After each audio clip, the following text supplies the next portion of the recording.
Hi everybody, so today we're going to be tinting a color, and this is a great exercise just to basically just understand your colors and mixing and discovering new values. So I have my white paint here. I already placed some red paint into my palette, and I'm using my palette knife just to get some of the paint out of the white container that I have. It's a little deeper, so it's a little harder to get out, so I just use my palette knife to get that out.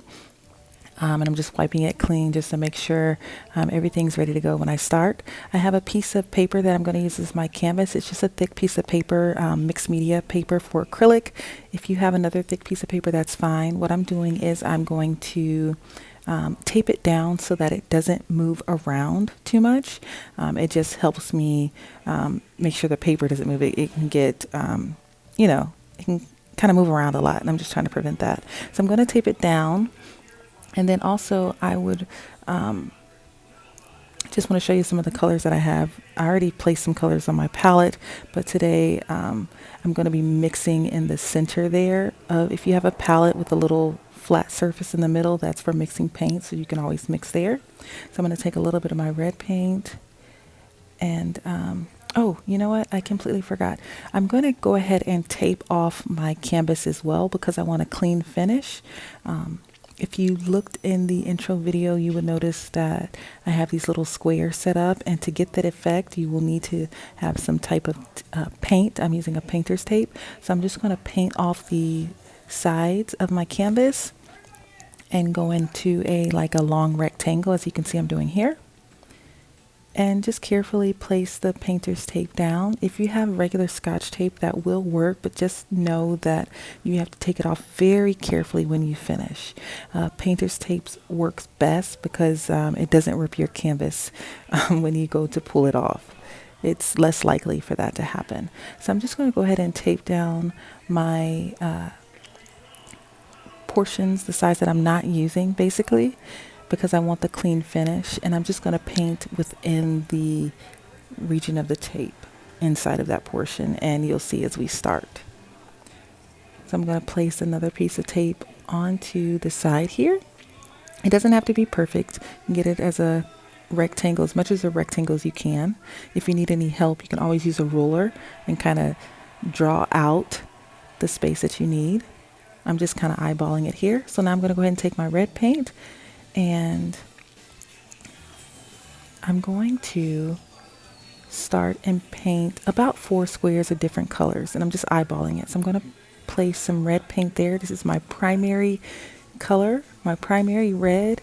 It's my spectral color. It's my hue. I haven't mixed anything with it. It's just straight from the painter's tube, the painting tube onto the canvas, basically. So that's what I'm using. That's what I'm going to start with. This is my base paint, okay? So after you get a clean finish of that, go ahead and clean your brush with some of the water that you have and make sure that's nice and clean.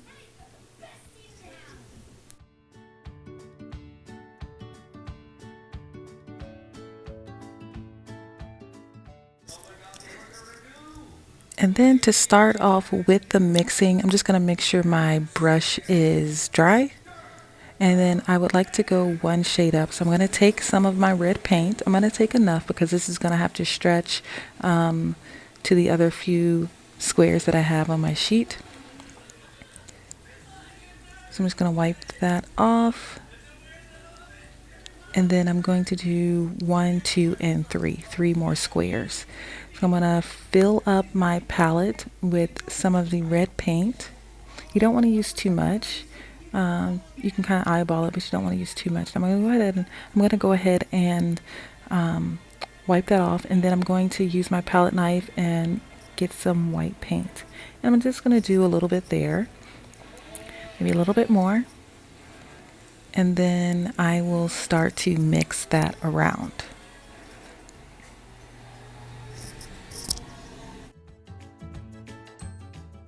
Now, as you're mixing around, you can already notice that the paint is getting lighter. We're tinting it, okay? We're making it lighter. And we just did that by adding some white to our red paint, our red hue. And we're just going to mix that around. And then I'm going to lay that paint, I'm going to paint that paint next to my original red square. and then you'll really be able to notice a difference. So I'm just going to keep mixing that and just give it a good quick mix there. Clean off my palette knife. And now I'm going to lay some of the paint. I'm going to paint that brighter or lighter red hue next to the red square that I already have. And you can already tell that there's a difference in the tint. It's brighter, slightly brighter than the original red we have. And again, I just think this is a great exercise to play with your values of your color, your hues. It's really cool. It's really fun. So now I'm just going to rinse my brush off again. And then I'm going to get ready to do the same thing that we just did, but I'm going to add a little bit more white to the mixture that I already have, okay? Please make sure that your brush is dry. You don't want to thin your paint out just yet unless you need to. So I need to go another step up. So I'm going to make this color that I have already mixed. I'm going to make it a little bit lighter. I'm going to tint it and add a little bit more white. And as you can see, it's just mixing it through. Just keep mixing it through. And I can already tell that I might need a little bit more, but let's just see. Let's just keep mixing and see.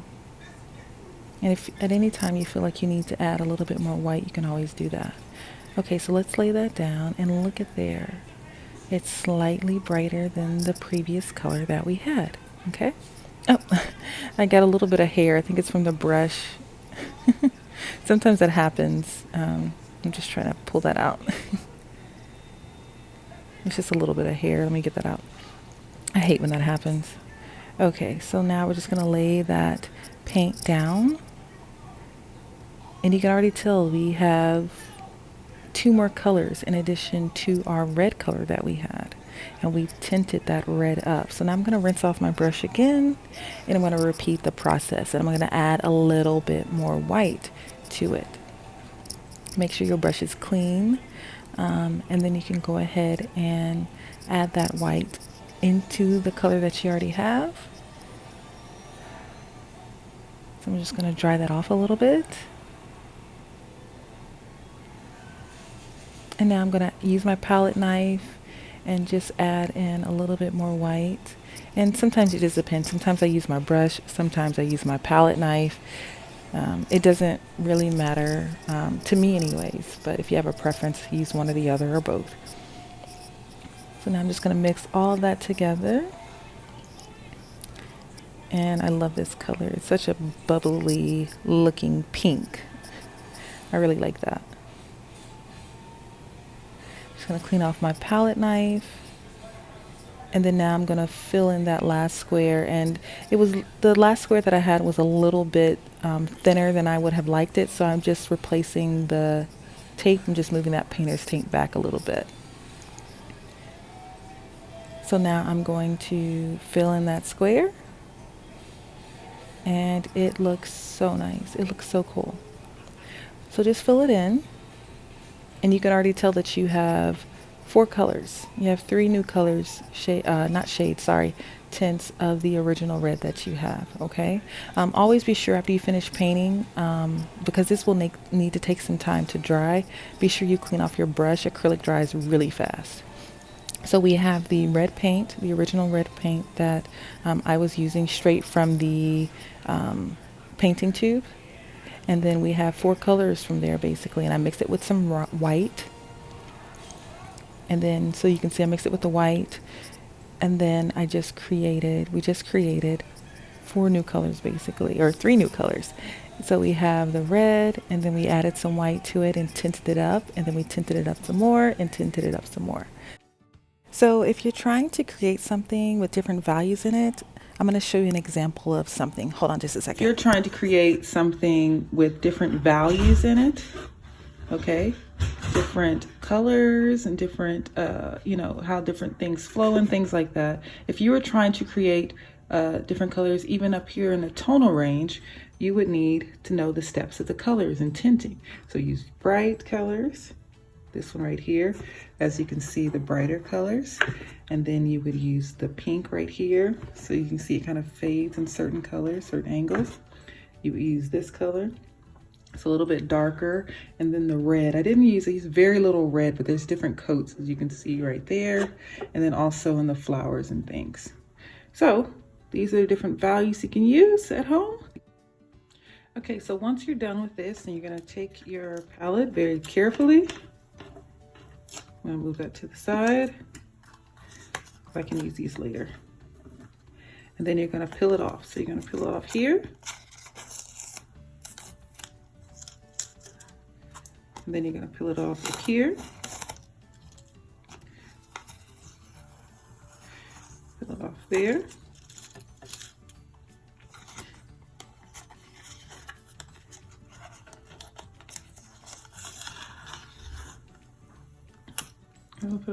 And then here you have your values. So you have your red, which is this color that we started out with. Then we have our red, okay. And then we added some white and we took a step up, and we added some more white, we took another step, and we added some more white. So yeah, that's how it goes. All right, thanks for joining. I'll talk with you soon.